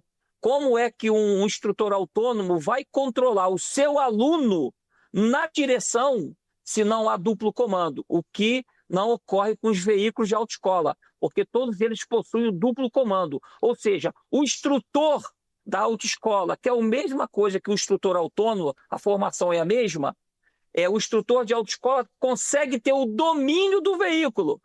Coisa interessante, porque o Código de Trânsito fala que todo condutor deverá ter o domínio do seu veículo. E eu pergunto, como é que um instrutor autônomo que vai dar aula para um candidato em seu carro particular, em um carro alocado, se ele não vai ter o domínio do veículo? Então, o ato administrativo já vai contra o interesse da legalidade. Doutor, vale lembrar, né, que no passado, lá na década de 80, de 70, já vinha sido permitido esse processo, né? Ou seja, o o aluno, o interessado em tirar carteira de motorista, ele podia indicar, na época, um instrutor autônomo e também fazia a prova com o carro particular, né? Esse sistema funcionou até que veio, então, as mudanças para a obrigatoriedade desse veículo de autoescola e agora estamos retornando, então, ao que já foi praticado no passado, não é mesmo? Sim, e isso me preocupa muito, apesar que na década de 70 eu era uma criança, mas depois que eu cresci, eu busquei as informações históricas, porque a matéria de trânsito eu já mexo há muito tempo com essa matéria e eu gosto muito. Então acontece, tem uma questão aí histórica. Na década de 70 e 80, quando isso aconteceu, isso permitiu que o número de vítimas no trânsito crescesse de tal maneira que em 1981, se eu não me engano, o Brasil passou a ser signatário da Convenção de Viena de Trânsito, porque ele assumiu o compromisso de reduzir. Tanto é que da década de 80 para cá, vários estudos foram feitos, tanto que culminou na publicação e vigência do novo Código de Trânsito que nós temos, que foi publicado em 97 e entrou em vigência em 98, decorrente justamente de um resultado dessa questão da década de 70 e 80, onde na ocasião era permitido procurar instrutor, ou seja, tinha uma certa liberdade para se aprender a dirigir. Então isso não foi assim na prática, a história mostra que não dá muito certo, então vamos ver como é que vai ficar. E sobre outras etapas obrigatórias, como coleta biométrica, exame médico, elas devem ser, acredito, presencialmente, ou feitas presencialmente no Detran de cada cidade, não é isso? Sim, dentro daquele procedimento que um candidato vai ter que seguir, quando ele preenche o formulário de requerimento que está interessado, ele faz o curso teórico por conta própria, estuda por conta própria, aí a partir daí ele vai buscar o Detran para abrir o Renasce. E tem que ser, é um ato pessoal e intransferível. Então ele vai ter de isso continua. Comparece pessoalmente, colhe a biometria, esse colhimento biométrico, ele tem relação com imagem facial, assinatura e impressão digital. E isso continua. Sobre o prazo de validade do processo, que antes tinha validade padrão de 12 meses, 1 ano. Agora o processo de formação do candidato permanece aberto por tempo indeterminado? Enquanto perdurar o resultado do exame físico e médico, enquanto durar esse exame, ele pode fazer quantas vezes quiser o exame prático para ser aprovado. Pelo Código de Trânsito, dependendo da idade da pessoa, vamos considerar assim a maior parte jovens, né? O exame médico psicotécnico tem validade de 10 anos. Então, em tese, o processo de formação dele, até ele conseguir passar na prova prática, ele vai poder fazer durante 10 anos. Sobre o processo de educação para o trânsito, inclusive com matérias específicas nas escolas, essa nova resolução trata desse tema, doutor Zanetti? Não, infelizmente não. Desde 1998, quando foi publicado o código já nasceu com diversas resoluções prontas, é que eu não lembro o número agora, mas uma delas já previa a união entre a Secretaria Nacional de Trânsito e a Secretaria Nacional de Educação. Infelizmente, desde 1998, o próprio governo federal nunca conseguiu estabelecer um vínculo para colocar nas escolas, conforme manda o Código de Trânsito e conforme era normatizado pelas resoluções do CONTRAN, o ensino na escola. Se isso tivesse acontecido no final da década de 90 para 2000, hoje o cenário provavelmente seria outro. Mas, infelizmente, isso nunca aconteceu e eu acredito que vai demorar muito para acontecer. Sobre as novas regras para a obtenção da Carteira Nacional de Habilitação, tivemos a satisfação de conversar com o advogado Marcos Zanetti, especialista em direito de trânsito. Doutor Marcos, muito obrigado por atender a Rádio Justiça e por essa excelente entrevista. Eu que agradeço e espero ter contribuído aí com algumas informações. 8h48. Revista Justiça. Giro de notícias. Vamos com o nosso giro. O STF determina que os exames feitos por Jair Bolsonaro sejam analisados pelos médicos peritos da Polícia Federal. Mais detalhes agora com a Fernanda Porto. Bom dia, Fernanda. Bom dia, Sérgio Duarte. Bom dia a todos os ouvintes ligados, conectados aqui no Revista Justiça. Pois é, nessa decisão, o relator, quem organiza todas essas demandas relacionadas ao Jair Bolsonaro, que a gente já sabe que é o ministro Alexandre de Moraes, ele ressaltou que os exames devem ser analisados pelos peritos médicos como uma medida prévia antes da realização, de fato, dessa outra perícia. Dessa outra análise que foi feita pelos médicos particulares de Jair Bolsonaro. Essa medida ocorre justamente depois que a defesa do ex-presidente apresentou novos exames médicos ao Supremo Tribunal Federal e reforçou o pedido para que Bolsonaro seja submetido à cirurgia urgente. Em cumprimento desta decisão, a Polícia Federal já agendou a perícia médica de Bolsonaro para amanhã, quarta-feira, dia 17 de dezembro. O procedimento será realizado na sede do Instituto Nacional Criminalística em Brasília. E só após a análise desses peritos da PF, Sérgio e ouvintes, que o ministro Alexandre de Moraes irá julgar, analisar, enfim, esse pedido para que Bolsonaro saia da prisão e realize a cirurgia recomendada pelos médicos dele, os médicos particulares. E nessa mesma decisão, o ministro Alexandre de Moraes determinou que o exame de ultrassom que Bolsonaro fez no último domingo, dia 14 de dezembro, também seja enviado aos peritos da Polícia Federal. O exame confirmou o diagnóstico de hérnia inguinal. Relembrando, Jair Bolsonaro está preso em uma sala da Superintendência da Polícia Federal em Brasília e cumpre pena de mais de 27 anos de prisão por comandar uma tentativa de golpe de Estado. Sérgio. Muito obrigado, Fernanda Porto, que já volta também falando sobre o julgamento que acompanharemos daqui a pouquinho aqui na rádio e na TV Justiça. Vamos até o Superior Tribunal de Justiça. Repetitivo valida a dedução de contribuições extraordinárias à Previdência Complementar no Imposto de Renda da Pessoa Física. Quem fala com a gente é o Thiago Gomide. Bom dia, Thiago. Olá, Sérgio. Bom dia para você, bom dia também aos ouvintes da Rádio Justiça. Pois é, Sérgio, a primeira sessão aqui do STJ decidiu que contribuições extraordinárias a entidades fechadas de previdência complementar podem ser deduzidas do imposto de renda da pessoa física. A dedução deve respeitar o limite de 12% dos rendimentos tributáveis. O entendimento tem base na Lei Complementar 109 de 2001 e nas leis 9.250 de 1995 e 9.532 de 97. Essa decisão foi tomada em julgamento realizado sob o rito dos recursos repetitivos, tema 1224. E isso significa que ela vai servir de base para os demais tribunais do país quando julgarem casos semelhantes. Agora, os processos que estavam suspensos à espera do precedente voltam a tramitar. O caso analisado que representou essa questão aqui no STJ envolveu contribuições extraordinárias à Fundação dos Economiários Federais, de caráter obrigatório. As instâncias ordinárias julgaram o pedido procedente e aqui no STJ, nesse recurso ao STJ, a Fazenda Nacional defendeu que apenas contribuições ordinárias poderiam ser deduzidas. Argumentou ainda que valores para cobrir déficit não deveriam reduzir a base do imposto.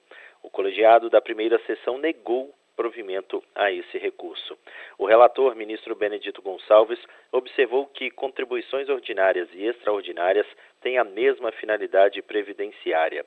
Segundo ele, ambas servem para formar a reserva matemática dos planos de benefícios e, por isso, não deve haver distinção entre os tipos de contribuição para fins de dedução. O ministro destacou que o limite legal de 12% não pode ser aplicado pelo judiciário e, assim, a dedução é permitida desde que respeitado o teto previsto em lei. É com você, Sérgio.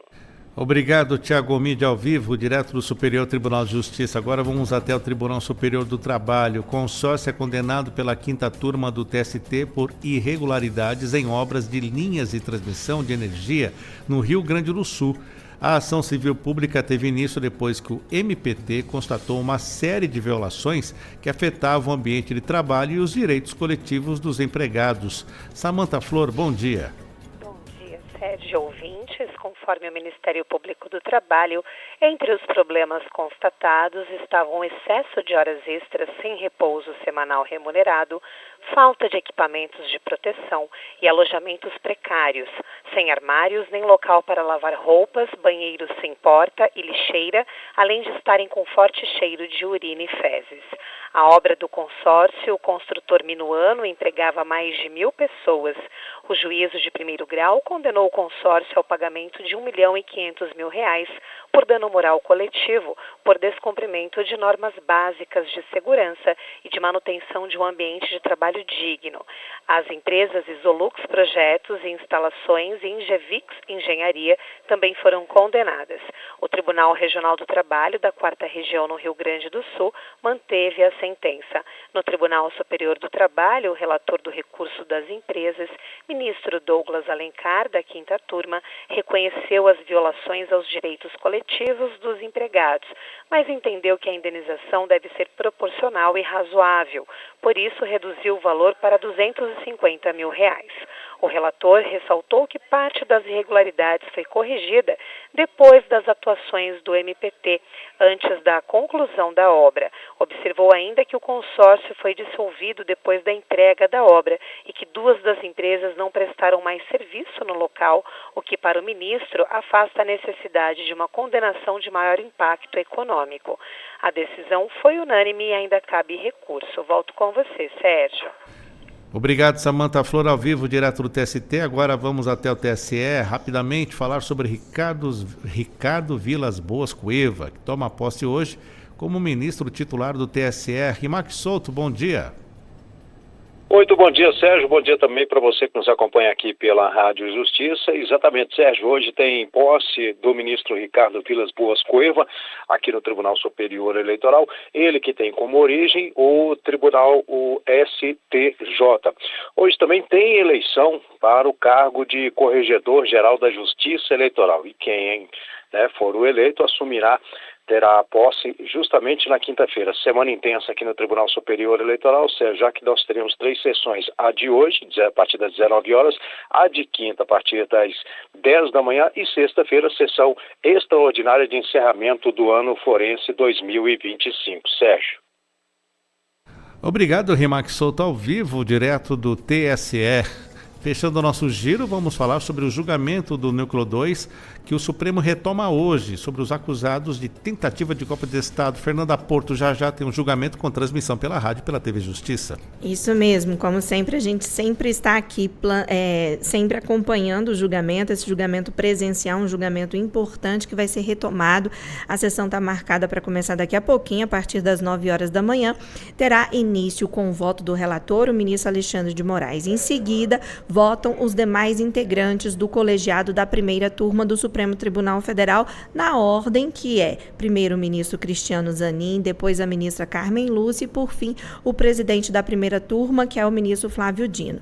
Em caso de condenação, a primeira turma também já começa a julgar a chamada dosimetria, que é a fase que é feita então o cálculo da pena imposta, isso para cada um dos condenados. Relembrando, o Núcleo 2 é composto por 6 réus. Eles são acusados pela Procuradoria-Geral da República por elaborar a chamada minuta do golpe, articular a Polícia Rodoviária Federal para dificultar o voto de eleitores da região Nordeste em 2022 e ainda planejar a operação chamada de Punhal Verde e Amarelo, que tinha o objetivo de assassinar, eles usam o termo aniquilar autoridades. Então a gente acompanha esse julgamento ao vivo, que começa a qualquer momento a partir das 9 horas da manhã. Sérgio. Muito obrigado pelas informações, Fernanda Porto, e assim fechamos o Revista Justiça de hoje. Secretaria de Comunicação Social, Supremo Tribunal Federal. Então, dentro de instantes, você acompanha aqui pela rádio e pela TV Justiça o julgamento do Núcleo 2, acusado de tentativa de golpe de Estado. 8h58, bom dia para você.